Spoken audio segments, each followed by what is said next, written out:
Hello everyone, welcome to the UC classes. जैसा कि आपको पता ही है कि हमारे ऑलरेडी दो सब्जेक्ट चल रहे हैं। One is geography and second one is history. I hope आप सबके ये दोनों सब्जेक्ट अच्छे चल रहे होंगे। अगर आपको इनमें कोई भी डाउट आता है तो आप विदाउट एनी हेजिटेशन आप कमेंट बॉक्स में अपने ड्रॉप कर सकते हो, डाउट कोई भी हो जाए। ओके और अगर आपको कोई सजेशन देनी है तो वो भी आप कमेंट बॉक्स में दे सकते हो कि क्या इंप्रूव किया जाए इन सीरीज में। अब देखो, एक और अनाउंसमेंट है आपके लिए। जैसे कि आप देख रहे होगे कि आपको दिख रहा होगा प्रियम्बल ऑफ द कॉन्स्टिट्यूशन। तो मतलब आपको आइडिया तो लग ही गया का कि भाई पॉलिटी से रिलेटेड है। तो क्या है, हम ना एक सीरीज स्टार्ट करने जा रहे हैं जो एमसीक्यू सीरीज होगी पूरी लक्ष्मीकांत की।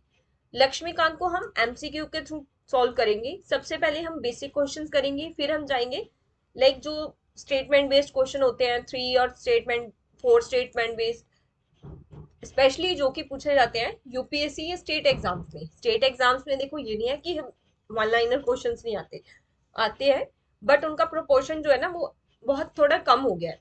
बट जो ये वन लाइनर क्वेश्चंस भी होते हैं ना, इनमें से भी आपके स्टेटमेंट बन जाएंगे अगर आप ये भी अच्छे से करोगे। तो इनमें से लाइक थ्री क्वेश्चन है आपके स्टेटमेंट बेस्ड, तो थ्री का एक क्वेश्चन बन जाएगा। स्टेटमेंट आपकी यही रहेंगी। कंसेप्ट अगर आपके क्लियर होंगे ना वन लाइनर क्वेश्चंस में से भी, तो आप इजिली जो लाइक डिटेल स्टेटमेंट्स होती हैं वो भी कर सकते हो। ओके, तो आज हम स्टार्ट करेंगे। देखो फर्स्ट टॉपिक जो कि है प्रियम्बल ऑफ द कॉन्स्टिट्यूशन। और पॉलिटी देखो एक ऐसा सब्जेक्ट है जो हर एग्जाम में पूछा ही जाता है। और मोस्ट ऑफ द क्वेश्चन जो कोई भी एग्जाम आप देख लो, चाहे बैंकिंग, चाहे SSC, railway, UPSC, state civil services, सब में मोस्टली क्वेश्चंस आपके कॉन्स्टिट्यूशन से आएंगे ही आएंगे, मतलब पॉलिटी से आएंगे। ठीक है। और अब देखो आपको पता है कि जैसे स्टेट सिविल सर्विसेज में हरियाणा सिविल सर्विसेज हो गया, पंजाब सिविल सर्विसेज हो गया, इनके एग्जाम्स भी आने वाले हैं। और पंजाब सिविल सर्विसेज का नोटिफिकेशन तो शॉर्टली रिलीज हो सकता है कभी भी। और एचसीएस का नोटिफिकेशन भी माना जा रहा है कि लाइक 2024 के स्टार्टिंग तक एक न्यू नोटिफिकेशन आएगा फोर के लिए। जो अभी देखो एक तो एग्जाम हुआ है, उसका रिजल्ट आना है, पेंडिंग है अभी मेंस का, उसके बाद आपका न्यू नोटिफिकेशन आ सकता है कभी भी। ठीक है, तो आप प्रिपेयर रहिए एग्जाम के लिए। तो इसलिए हमने स्टार्ट किया है अपनी ये सीरीज। तो चलो टाइम ना वेस्ट करते हुए हम स्टार्ट करते हैं। बट ये स्टार्ट करने से पहले अगर आपको ये सीरीज अच्छी लगे तो लाइक शेयर एंड सब्सक्राइब करना नहीं भूलना। और ज्यादा से ज्यादा अपने फ्रेंड तक ये सीरीज शेयर करो सो दैट वो भी सीरीज का बेनिफिट ले सके, अपनी सारी पॉलिटी रिवाइज कर सके इन एमसीक्यूज के थ्रू। चलो करते हैं स्टार्ट। हम फर्स्ट क्वेश्चन है हमारा, preamble of the constitution is borrowed from which country। अब आपने ये अगर अच्छे से पॉलिटी पढ़ी है, अच्छे से अगर नहीं भी पढ़ी, तो ये क्वेश्चन आई होप सो कि मोस्टली बच्चों को पता होगा। इसका आंसर क्या होना चाहिए? कैनेडियन। बिकॉज कनाडा से हमने काफी कुछ बोरो किया है, या अमेरिकन। यस, बट इसका जो आंसर है देखो वो है हमारा अमेरिकन कॉन्स्टिट्यूशन। अमेरिकन कॉन्स्टिट्यूशन से हमने बोरो किया है अपना preamble of the constitution.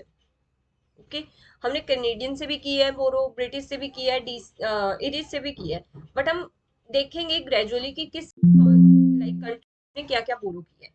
But आपको अभी के लिए ये याद होना चाहिए कि जो हमारा प्रियम्बल है वो हमने बोरो किया हुआ है यूएस कॉन्स्टिट्यूशन से। तो हमारा आंसर हो गया ए। नेक्स्ट देखो सेकंड क्वेश्चन है हमारा, किस पर्सन ने हमारा जो प्रियम्बल है उसको identity card of the constitution कहा है। तो क्या नेम है इनका? देखो इसका अगर हम आंसर देखेंगे तो हमारा आंसर हो जाएगा ऑप्शन ए। जो एन ए पखीवाला है उन्होंने कहा है कि कॉन्स्टिट्यूशन जो है वो आइडेंटिटी कार्ड है। Identity card means, identity card में क्या होता है, आपका एक बेसिक लाइक सारी इंफॉर्मेशन होती है। तो हमारा जो प्रियम्बल है इसको भी हम क्या कहते हैं, preface of the constitution. Preface of the constitution. तो प्रीफेस क्या होगा? प्रीफेस होगा मीन्स सारे कॉन्स्टिट्यूशन का सार हमारा प्रियम्बल में ही प्रेजेंट है, इसलिए हमें इसको कहा identity card of the constitution. और किस पर्सन ने कहा है? N A Palkhivala. देखो अब इसका सॉल्यूशन है आपके सामने। N A Palkhivala card the preamble the identity card, और इनका पूरा नेम क्या है? नानी आरदेशी पाखीवाला। और इनको देखो, ये एक इंडियन पर्सन है जो कि जूरिस्ट भी है, इकोनॉमिस्ट भी है और स्टेटमेंट्स भी है। करंटली ये क्या है, एक एज अ एम्बेसडर पोस्टेड है यूनाइटेड स्टेट में। देखो थर्ड क्वेश्चन देखते हैं। थर्ड क्वेश्चन में आपने बताना है, देखो जैसे आपने देखा, हमने एक बार अपना कॉन्स्टिट्यूटिव प्रियम्बल ही देख लेते हैं। स्टार्टिंग में क्या मेंशन है इसमें, देखो, we the people of India having solemnly resolved to constitute India into a sovereign democratic republic and to secure to all its citizens, क्या सिक्योर करना है हमने, justice, liberty, equality, fraternity. Okay, and apart from this हमारे last जो preamble की line है उसमें mention है about the adoption of this constitution। तो इसमें क्या है, इन our constituent assembly this 26 day of November 1949 do humbly adopt enact and give to ourselves this constitution। Okay, ये हमारा छोटा सा हमारा प्रियम्बल है। इसी के बेसिस पे आपके सारे क्वेश्चंस होंगे प्रियम्बल के, ठीक है। अगर आपने ये अच्छे से देख लिया ना कि प्रियम्बल है क्या, तो आपके इजीली क्वेश्चन हो जाएंगे इस टॉपिक पे। चलो नेक्स्ट देखते हैं। नेक्स्ट हमारा क्वेश्चन थर्ड क्या था कि कौन सा वर्ड जो है वो ऐड नहीं है प्रियम्बल में by the 42nd constitution amendment act. अब देखो हमारा जो ओरिजिनल कॉन्स्टिट्यूशन में था उसमें जो प्रियम्बल था उसमें कुछ वर्ड्स मेंशन है, बट कुछ वर्ड्स मेंशन नहीं थे, मींस बिफोर 1976। 1976 में क्या हुआ, 42nd कॉन्स्टिट्यूशन अमेंडमेंट हुआ जिसके थ्रू सम वर्ड्स ऐड किए गए, और वो कुछ वर्ड्स कौन से थे, वो वर्ड्स है हमारे सोशलिस्ट, सेकुलर एंड इंटीग्रिटी। अब आपको पता चल गया कि ये थ्री वर्ड्स जो है वो ऐड किए गए हैं विद द हेल्प ऑफ कौन सा, 42nd कॉन्स्टिट्यूशन अमेंडमेंट एक्ट। तो हमें आइडिया मिल गया कि जो ऑलरेडी कुछ वर्ड्स हैं लाइक हमारे हो गया रिपब्लिक, डेमोक्रेटिक, ये हमारे ऑलरेडी कॉन्स्टिट्यूशन में लिखे हुए थे। तो यहाँ पे हमारा आंसर क्या हो जाएगा, answer is D. Answer is D. क्यों हो जाएगा, बिकॉज सोशलिस्ट, सेकुलर और integrity, these three words are added with by 42nd constitution amendment act। Okay, I hope आप सबको समझ आ रहा होगा। नेक्स्ट देखो, how many type of justice are mentioned in the preamble. अगर आपने प्रियम्बल को बहुत ही अच्छे से देखा होगा तो आपने वहां देखा होगा कि कुछ वर्ड्स जो मेंशन है, जस्टिस, लिबर्टी, इक्वालिटी, फ्रेटर्निटी, ये ना डिफरेंट टाइप्स के हमें दिए गए हैं। लाइक अब देखो सॉवरेन वर्ड जो है ना, ये भी हमारा ऑलरेडी ओरिजिनल कॉन्स्टिट्यूशन में ही मेंशन है। जस्टिस हमें थ्री तरह की दी गई है, कौन कौन सी, सोशल, इकोनॉमिक, पॉलिटिकल। लिबर्टी है हमारी, liberty of thought, expression, belief, faith and worship. Next है हमारा equality of status and opportunity. Fraternity का क्या मतलब होता है, assuring the dignity of the individual and the unity of the nation. अब देखो आपको पता चल गया होगा कि कितने तरह की जस्टिस मेंशन है हमारे प्रियम्बल में, तो आंसर हो जाएगा हमारा थ्री। Answer is three. कौन कौन से हैं जस्टिस, कितने तरह की मेंशन है, social, social, economic and political justice. तो ये हमारे थ्री जस्टिस मेंशन है कॉन्स्टिट्यूशन में। अब देखो देख लेते हैं, आंसर हमारा हो गया B. And three types of social justice like social, economic and political. Social justice हमारा क्या होता है, अब हमें ये भी पता होना चाहिए कि अगर हम जस्टिस की बात कर रहे हैं तो जस्टिस है क्या, सोशल जस्टिस कैसे मिल सकता है। लाइक अगर हम जो हमारे पास रिसोर्सेज अवेलेबल है या फिर जो भी अपॉर्चुनिटीज अवेलेबल है वो हम इक्वली डिस्ट्रीब्यूट करेंगे, उनका फेयर डिस्ट्रीब्यूशन करेंगे, तो क्या होगा, हमारी सोसाइटी से इनइक्वालिटीज रिमूव होंगी और क्या प्रमोट होगा, वेलफेयर प्रमोट होगा सिटीजन्स का। तो ये हमारा हो जाएगा सोशल जस्टिस। इकोनॉमिक जस्टिस हम कैसे इंश्योर कर सकते हैं कि जो वेल्थ है, वेल्थ और रिसोर्सेज है वो कुछ ही पर्सन के हाथों में नहीं कंसेंट्रेट होनी चाहिए, वो प्रॉपरली डिस्ट्रीब्यूट होनी चाहिए। तो अगर हम प्रॉपरली डिस्ट्रीब्यूट करेंगे तो हमारी कंट्री से क्या है, इकोनॉमिक डिस्पैरिटी रिड्यूस होगी। अगर इकोनॉमिक डिस्पैरिटी रिड्यूस होगी तो इकोनॉमिक जस्टिस होगा, ठीक है ना। नेक्स्ट देखो, नेक्स्ट आ जाता है हमारा पॉलिटिकल जस्टिस। पॉलिटिकल जस्टिस होता है हमारा कि लाइक पॉलिटिकल राइट्स जो है वो इक्वली इंपॉर्टेंट है सबके लिए, लाइक इक्वली इंपॉर्टेंट नहीं है, सबको इक्वली मिले ही हुए हैं, तो हमें सबको इक्वल पॉलिटिकल राइट्स और अपॉर्चुनिटीज प्रोवाइड करवाना। लाइक अगर कोई इलेक्शन लड़ रहा है तो उस पर कोई बाउंडेशन नहीं होनी चाहिए, you belong from lower caste तो आप पॉलिटिक्स में एंटर नहीं कर सकते।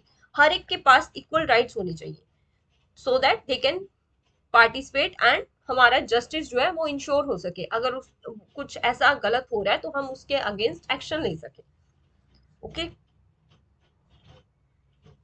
देखो नेक्स्ट देखते हैं। नेक्स्ट क्वेश्चन आ जाता है हमारा, how many type of liberty are mentioned in the preamble. तो कितने तरह की लिबर्टी मेंशन्ड है? यस डी आंसर हो जाएगा डी। कितने तरह की जस्टिस है? सॉरी लिबर्टी कितने तरह? Liberty of thought, expression, belief, faith and worship. Okay ये हमारे liberty mentions है, this guaranteed individuals freedom allowing citizens to express their thought, belief and faith without fear of oppression। Next देखो next question आ जाता है हमारा।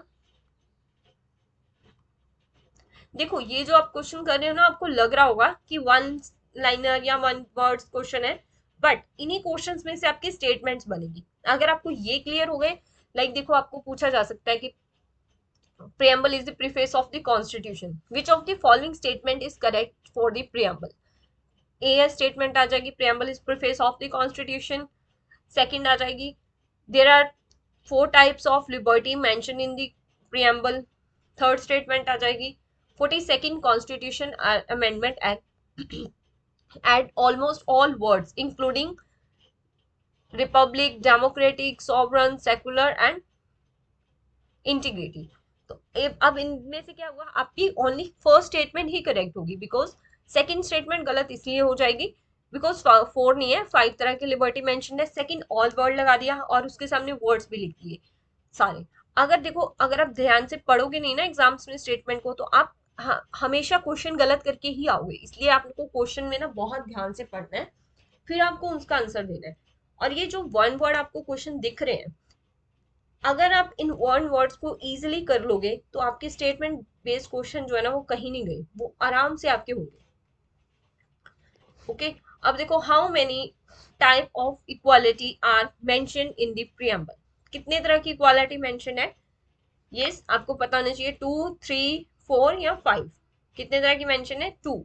ठीक है ना, आंसर हो जाएगा हमारा 2। सॉरी आंसर नहीं टिक किया, देखकर टिक कर देते हैं। आंसर हो जाएगा 2। 2 तरह की हमारी इक्वालिटी मेंशन्ड है। कौन कौन सी? Equality of status and opportunity. ये किस पे एम्फसाइज करता है? इक्वल ट्रीटमेंट होना चाहिए एंड हर एक सिटीजन को इक्वल अपॉर्चुनिटी मिलनी चाहिए regardless of their caste, religion, gender and other discriminating factors. कोई भी अगर हमारा फैक्टर्स है, लाइक जिसको भी हम फैक्टर मानते हैं कि हम इक्वल नहीं है, तो वो नहीं होना चाहिए। हमें इक्वलिटी ऑफ स्टेटस और अपॉर्चुनिटी इंश्योर करना चाहिए। ये हमारे प्रियम्बल में मेंशन है। नेक्स्ट देखो नेक्स्ट क्वेश्चन आ जाता है हमारा।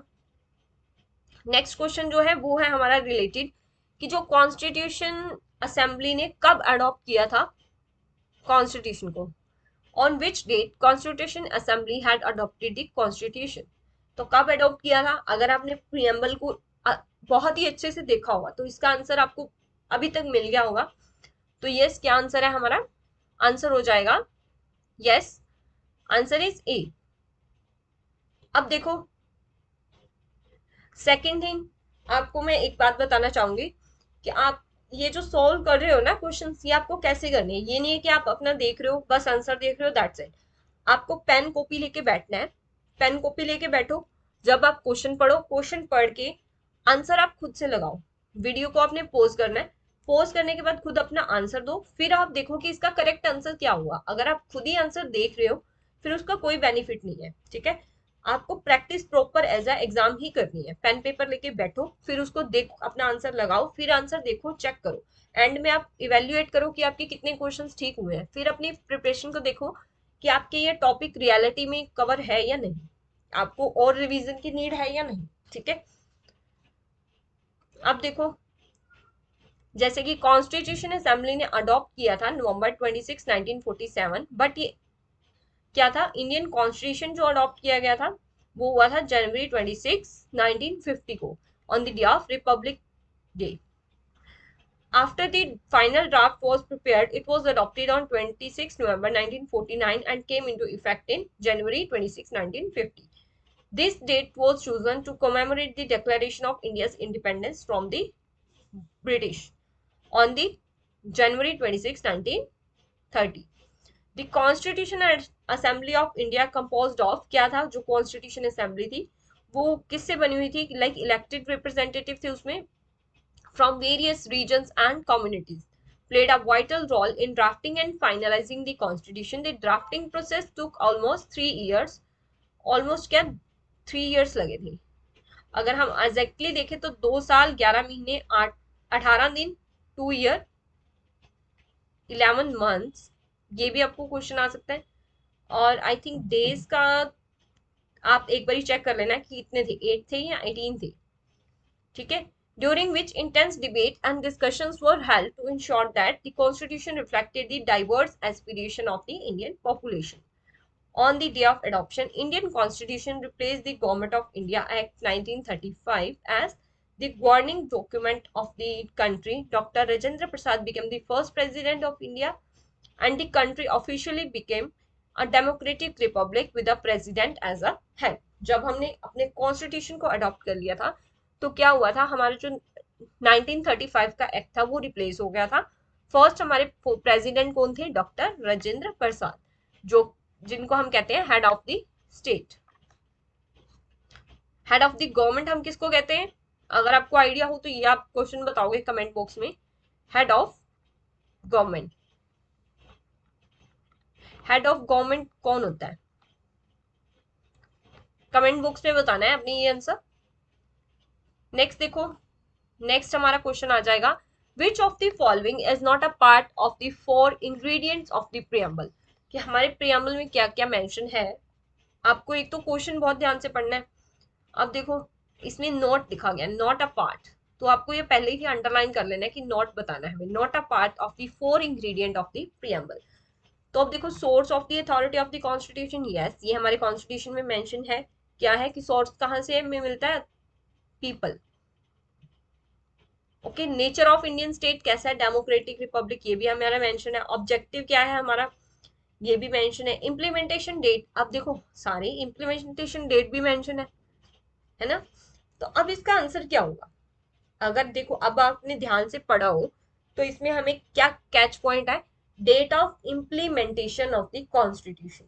हमारे कॉन्स्टिट्यूशन में डेट ऑफ इम्प्लीमेंटेशन मेंशन नहीं है, डेट ऑफ इम्प्लीमेंटेशन वर्ड है यहाँ पे कैच पॉइंट, इम्प्लीमेंटेशन मेंशन नहीं है, अडॉप्टेड मेंशन है, date of adoption of the constitution. तो ये हमारा था कैच पॉइंट, ये ऐसे आपको ना बहुत ही ध्यान से करना है. तो हमारा अडॉप्शन डेट क्या थी, 26 नवंबर 1949, बट यहाँ पे हमें लिख दिया गया इम्प्लीमेंटेशन, तो हमारा कौन सा नहीं होगा, आंसर हमारा हो जाएगा डी. ठीक है, क्या हो जाएगा हमारा आंसर, डी, बिकॉज 4 इंग्रेडिएंट्स है. एक तो फोर्स है, constitution derived authority from the people of India, nature कैसा है, sovereign socialist secular democratic republic, objective क्या है, एंश्योर करना justice liberty equality and fraternity, date of implementation की जगह क्या मेंशन है, अडॉप्शन ऑफ द कॉन्स्टिट्यूशन. तो हमारा आंसर हो जाएगा डी. चलो नेक्स्ट क्वेश्चन है हमारा, Indian socialism is based on. अब देखो कुछ वर्ड्स मेंशन है हमारे, जैसे कि हमने देखा कि हमारा सोर्स ऑफ अथॉरिटी है, नेचर बताया गया है. तो जो नेचर है हमारा सोशलिज्म का वो किसके ऊपर बेस्ड है, सोशलिज्म. ये बेस देखो किसके ऊपर है, ये हमारा है गांधीयन, गांधीयन प्रिंसिपल के ऊपर बेस्ड है. अब देखो इंडियन सोशलिज्म, ये ना आपका क्वेश्चन भी आया हुआ कि Indian socialism is a blend of which of the following. ये रिसेंटली यूपीएससी 2000 आई थिंक 21 में क्वेश्चन आया था कि किस पे बेस्ड है, तो उसमें दिया गया था मार्क्सिज्म, गांधीज्म, और भी ऐसे ग्रुप्स बना के ना नेम दिए गए थे. तो अब देखो यही क्वेश्चन आपका सेम वन वर्ड आपका यूपीएससी में भी आया हुआ है, बट थोड़ा सा वो आपको चेंज करके दिए हुए. अगर आपको पता होगा कि इंडियन सोशलिज्म क्या है, मिक्स है मार्क्सिज्म एंड गांधीज्म का, एंड बट ये क्या है, मोर टिल्टेड है या मोर क्लोज है टुवर्ड द गांधीयन सोशलिज्म. ठीक है, Indian socialism draw influence from various sources including Marxism and Gandhism, but it is not straightforward combination of two. Instead, it is a unique and involving concept that takes into account India historical culture, socio-economic context. And अब देखो Marxism का देखेंगे, Marxist principle of economic equality and the critic of capitalism have influenced Indian socialist thoughts. अब क्या हुआ, India ideas of reducing economic disparity या promoting workers rights and advocating the welfare of marginalized sections have been incorporated into Indian socialist thinking.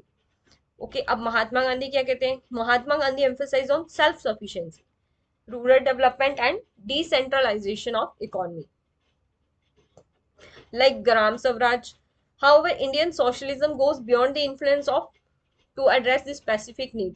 अब देखो majorly यहाँ पे लिखा क्या गया है, आप पढ़ सकते हो ये, एक बारी अपने आप खुद भी पढ़ लेना कि मार्क्सिस्ट प्रिंसिपल है जो, वो उसमें क्या कहा गया कि हमें ना वेलफेयर करना है, जो मार्जिनलाइज सेक्शन है उनको हमें हेल्प प्रोवाइड करवानी है. बट गांधीयन सोशलिज्म क्या कहता है कि हमें एम्फसाइज करना है सेल्फ सफिशिएंसी पे, रूरल डेवलपमेंट पे, डिसेंट्रलाइजेशन होना चाहिए. डिसेंट्रलाइजेशन का मतलब क्या होता है कि पावर जो है वो डिवाइड होनी चाहिए इन दी ग्रुप्स. लाइक हमारी पावर कैसे डिवाइडेड है, सेंट्रल गवर्नमेंट के पास है, फिर हमारी आ जाती है स्टेट गवर्नमेंट, फिर हमारी आ जाती है हमारी थर्ड टायर गवर्नमेंट जिन्हें हम कहते हैं पंचायती राज.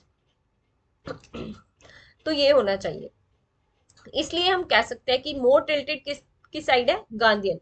अगर हमारे जैसे क्वेश्चन आया हुआ तो उसमें हमारा आंसर क्या आ जाएगा, मार्क्सिज्म है, गांधीयन. ओके चलो नेक्स्ट करते हैं. नेक्स्ट देखो, नेक्स्ट क्वेश्चन है हमारा 10th क्वेश्चन रिलेटेड है हमारा डायरेक्ट डेमोक्रेसी से. Direct democracy is based on 4 devices, which of the following is not a device of direct democracy. अब देखो हमारी दो तरह की डेमोक्रेसी होती है. डेमोक्रेसी होगी हमारी दो तरह की, डायरेक्ट एंड इनडायरेक्ट. इनडायरेक्ट, अब देखो डायरेक्ट डेमोक्रेसी जो होगी उसमें ना हमारे कुछ लाइक टूल्स होते हैं फॉलो करने के लिए, 4 टूल्स हैं. और इनडायरेक्ट जो होंगे उसमें भी हमारे टूल्स होंगे. तो देखते हैं हम इनडायरेक्ट में, देखो क्या होगा, referendum,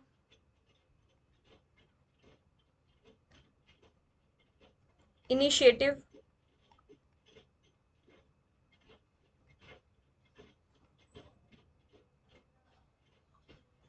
referendum, initiative, recall and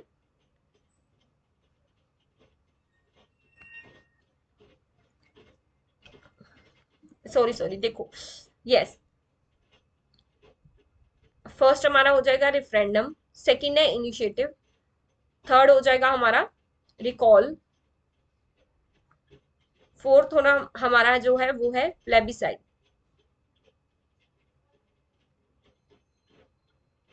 ये हमारे 4 टूल्स हैं डायरेक्ट डेमोक्रेसी के. जो इनडायरेक्ट डेमोक्रेसी है उसमें हमारा है इलेक्शन, कि हमारे इलेक्शंस होते हैं, जो रिप्रेजेंटेटिव चुने जाते हैं वो डायरेक्ट इलेक्शंस के थ्रू भी चुने जाते हैं, और सॉरी डायरेक्ट इलेक्शंस के थ्रू भी होते हैं और इनडायरेक्ट इलेक्शंस के थ्रू भी.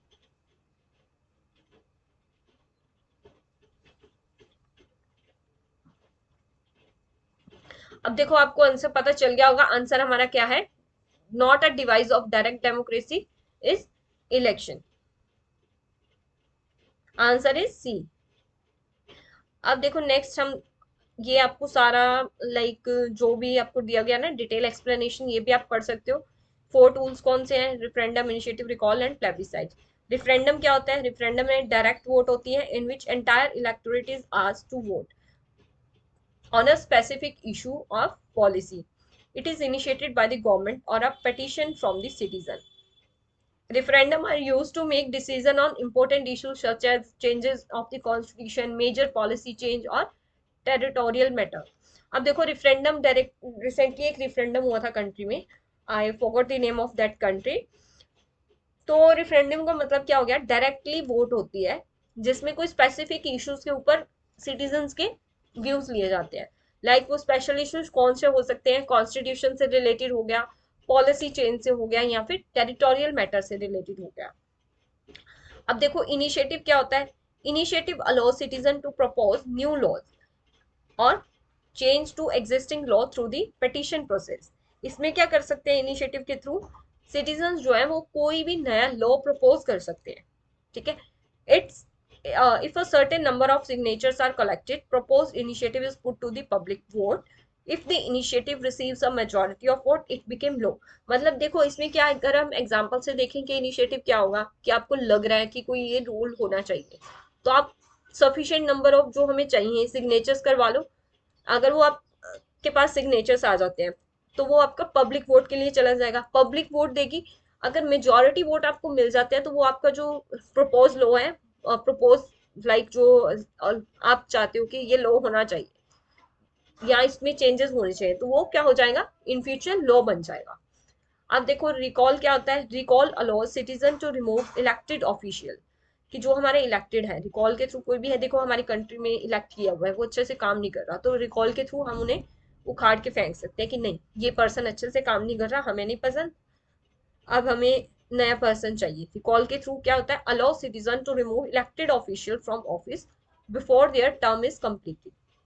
If a specified number of signatures are collected on a petition, recall election is held, giving voters the opportunity to decide whether the official should be removed or not. Plebiscite में क्या होगा देखो, plebiscite में होगा citizens assemblies are randomly selected group of citizens who come together to deliberate and make recommendation on specific issue. These assembly provide a representative sample to the population and allow for informed discussion and decision. ये आप ना एक बारी खुद से भी दोबारा पढ़ लेना, बिकॉज इस पे भी आपको क्वेश्चन आ सकते हैं, ओके।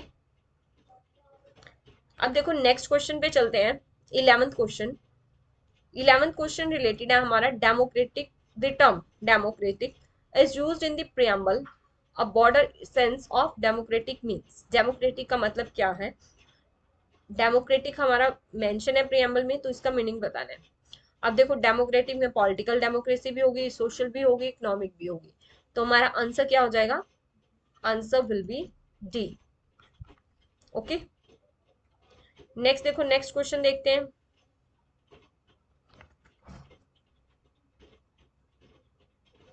नेक्स्ट क्वेश्चन है हमारा, ideals of liberty equality fraternity in our preamble has been taken from.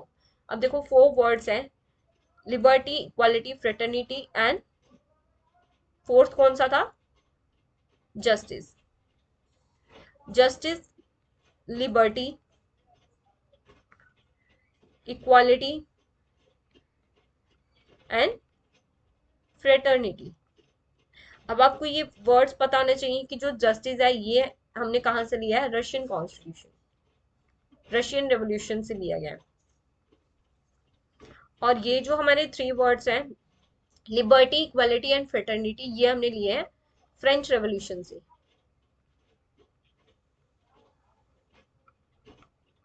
तो हमें यहाँ पे क्वेश्चन पूछा गया कि लिबर्टी, इक्वालिटी, फ्रेटर्निटी ये कहां से लिए गए हैं, आंसर आपको पता चल गया होगा, आंसर इज ए। नेक्स्ट देखो, नेक्स्ट हमारा, ओहो आपको आंसर इसका पता चल ही गया होगा कि हमारे जो कॉन्स्टिट्यूशन है किस आर्टिकल में मेंशन है कि equal pay for equal work for man and women होना चाहिए, तो वो है आर्टिकल 39। इसको हम ना डीपीएसपी में भी पढ़ेंगे डिटेल में, अभी आप यही याद रख लो कि 39 इज द आंसर। आंसर आपको पता चल ही गया इसका, है ना। चलो नेक्स्ट देखते हैं, who gave the statement that the preamble is the horoscope of the sovereign democratic and Republic. First question हमने क्या देखा था, एक तो प्रीफेस कहते हैं, है ना। अब देखो प्रीफेस के बाद हमने फर्स्ट क्वेश्चन जो आप हमने देखा था वो आपको याद रखना है कि फर्स्ट क्वेश्चन एन ए पाखीवाला ने क्या कहा था कि क्या है, हमारा जो कॉन्स्टिट्यूशन है आईडी कार्ड है, ठीक है, ये भी आपको याद रखना है। अब आईडी कार्ड के बाद हमने क्या देखा कि एक पर्सन है जो क्या बोलते हैं कॉन्स्टिट्यूशन को, वो कहते हैं कि वो क्या है, horoscope of the constitution. Horoscope किसको किसने कहा है ये बताना है आपको।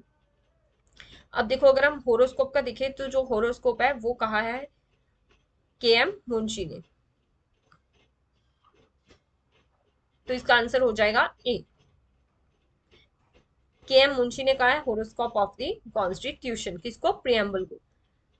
के एन मुंशी का पूरा नाम आप देख सकते हो, कन्हैया लाल मणिकलाल मुंशी, जिनको के एम मुंशी कहते हैं। ये एक फ्रीडम फाइटर थे, राइटर थे, एजुकेशनलिस्ट थे, पॉलिटिशियन थे। Significant role in various spheres of Indian life during the pre independence and post independence era. ठीक है, ये आपको याद रखने की नीड नहीं है, जस्ट इनके बारे में है आपको, बट नाम याद होना चाहिए कि किसने कहा है होरोस्कोप या फिर आईडी कार्ड। नेक्स्ट क्वेश्चन हमारा आ जाता है कि देखो हमारा जो कॉन्स्टिट्यूशन है ना, उसमें डिफरेंट डिफरेंट केसेस भी हुए। अब आपको बताना है कि ऐसा कौन सा केस है जिसमें प्रियम्बल को कहा गया कि this is a not a part of constitution, not a part. अब देखो सबसे पहला हमारा जो केस हुआ था बेरूबेरी केस। बेरूबेरी केस में क्या कहा गया है कि नॉट अ पार्ट, इसमें कहा गया कि ये not a part of constitution.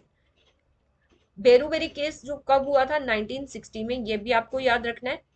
इसमें हमारा कह दिया कि it is not a part of constitution, but after that क्या हुआ, 1973 में एक नया केस हुआ जिसे हम कह देते हैं Kesavananda Bharati case. Kesavananda Bharati case. Kesavananda Bharati case में क्या कहा गया है कि preamble is a part of, preamble is a part of constitution, कि कॉन्स्टिट्यूशन का पार्ट है प्रियम्बल। तो अब हमारा क्वेश्चन में क्या पूछा गया, नॉट अ पार्ट, तो हमारा आंसर हो जाएगा, आंसर इज ए।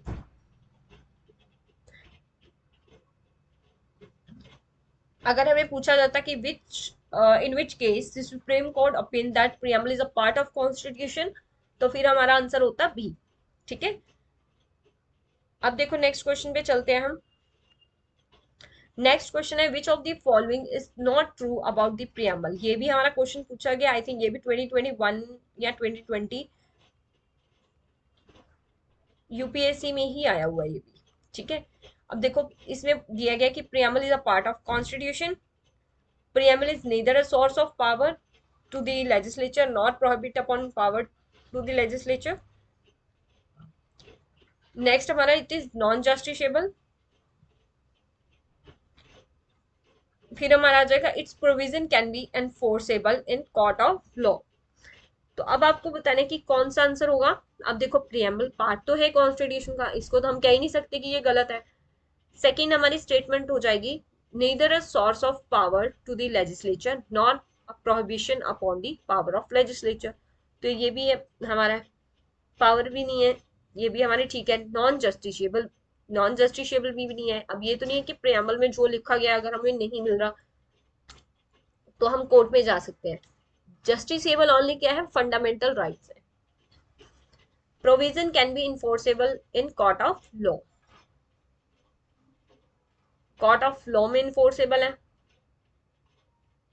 तो इसका आंसर हमारा हो जाएगा डी। अब देखो नेक्स्ट चलते हैं हम। नेक्स्ट हमारा क्वेश्चन है 17th क्वेश्चन, आई थिंक ये आपका लास्ट क्वेश्चन है।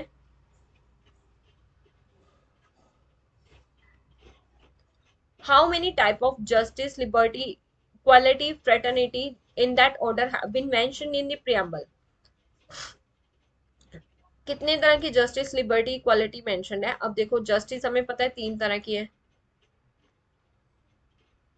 फिर हमारा लिबर्टी आ जाती है 5 तरह की, इक्वालिटी 2 तरह की है, फ्रेटर्निटी तो है ही 1। अब इनको how many type of justice, इनको क्या करना है, in that order have been mentioned in the preamble of the constitution. तो किस ऑर्डर में मेंशन है, सबसे पहले हमारा जस्टिस ही मेंशन है, तो हमारा फर्स्ट वर्ड आ जाएगा 1,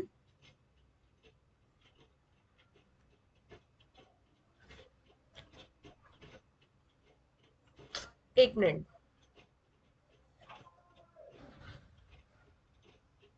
3, 5, 2, 1। यस, हमारा आंसर हो जाएगा ए। ठीक है, बिकॉज ऑर्डर में तो हमें दिए गए हैं। नेक्स्ट देखो लास्ट क्वेश्चन है हमारा, what is the legal nature of the preamble of the constitution.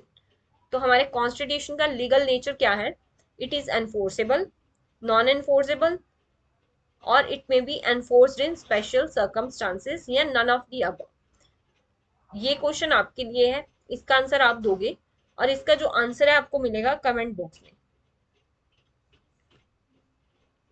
ये एक लास्ट क्वेश्चन है जिसका आंसर आप दोगे, बाकी आपके क्वेश्चन आई होप सो सारे कवर हो गए होंगे।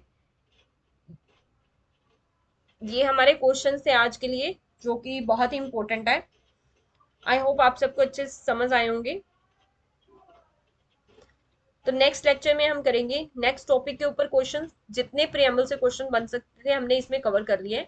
बाकी अगर कोई क्वेश्चन रह भी जाएगा ना तो बाकी हमारी सीरीज में साथ साथ चलते रहेंगे, ठीक है।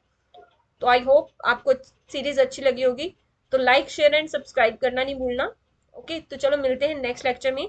Till the time being stay happy, happy studying and all the best for further studies.